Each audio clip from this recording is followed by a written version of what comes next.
I came up with this spectrum of identity to help create a lingo to discuss the topic well, but let's just start off with what is identity?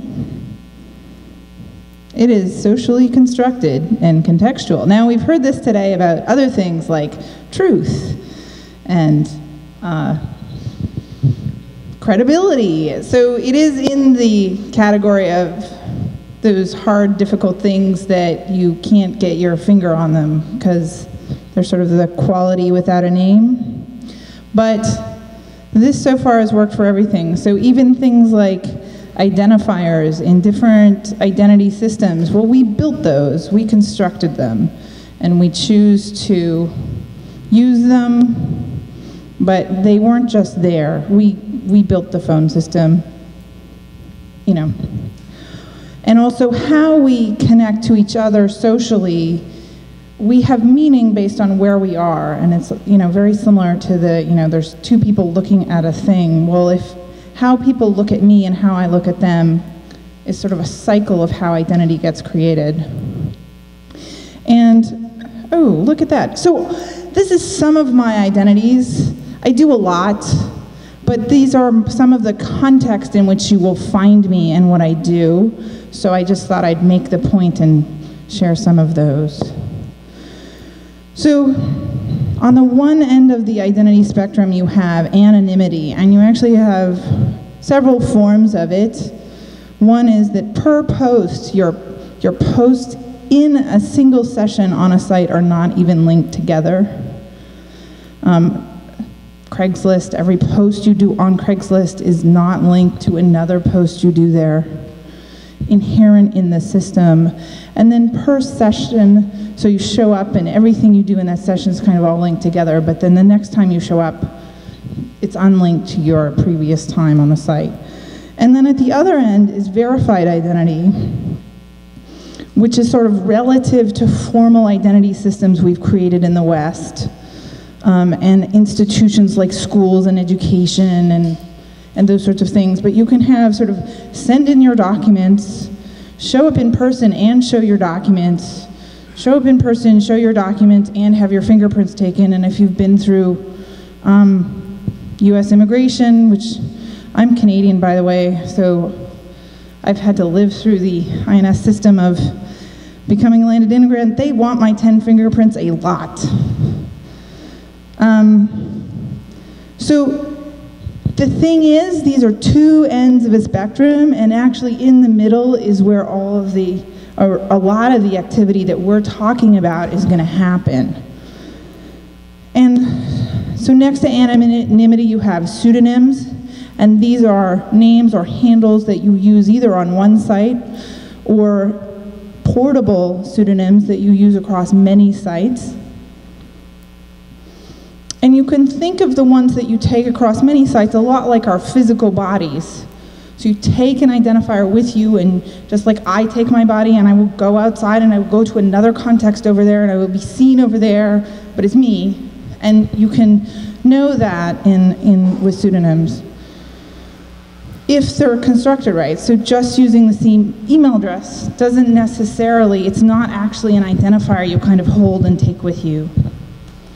And then next to verified identity, there's sort of two similar but quite different things. One is socially validated identities where, you know, none of us walked in this room and said, show me your papers. We introduced ourselves, our name badges had these other people socially validated. So this morning when I was introducing myself to someone who I didn't know, I said, well, my name's Kaliya and I'm the IdentityWoman. And they're like, okay. And Art's standing beside me and he's like, yep, that's her name. He socially validated this thing about me in the context of our space together, and we do that all the time. It's basically how we construct identity for each other in social space. And then self-asserted is what you say about yourself, and online we're often asked to fill out forms, or you know, we show up somewhere, they're like, who are you? You just tell them. They're not actually checking anything. And some people tell the truth all the time, some people make up a new one everywhere, but the point is that those different contexts have different ways of doing it. So IdentityWoman, my handle, is self-asserted. It's a pseudonym that's socially validated, and it happens to be linked to the name that I have on my official paperwork.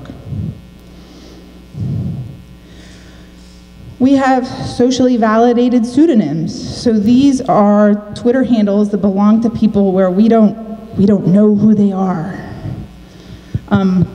You know, in the communities we heard about this morning, Stack Overflow and Reddit, both of them have different ways of socially validating. Like, you accumulate reputation relative to your pseudonym, and other people kind of agree that you are that user, and you have a currency around it because other people know who you are based on it. And there was this great report that was put out in this infographic by Discus that said pseudonyms drive communities online, kind of period. The whole notion that either anonymous identities or real identities linked to Facebook accounts were really the drivers was false. And then we have self-asserted, socially validated, which is sort of where I put things like Facebook that are more real name based, where you're kind of linking the online life and the way you do social validation, but there's also other types of sites for communities that are more specialized, where these two things are more linked.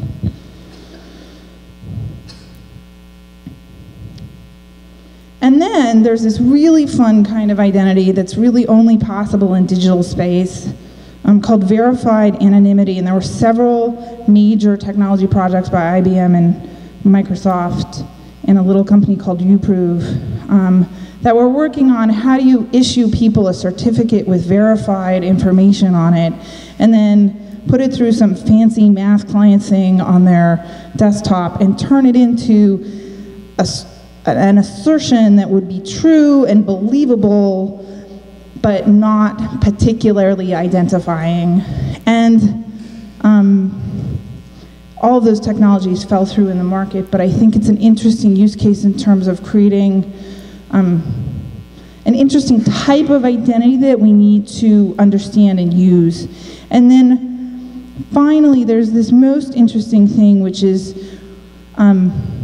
not really possible today, not because it's not possible technically, it's not possible because we haven't created the social institutions within which to do it, which is, how do you have sort of verified identity? This person has a degree from this university in this subject, and that's linked to a pseudonym in which they have trust that they're not going to be outed and linked. Because as soon as you link your pseudonym to a verified identity, you've blown it in a way.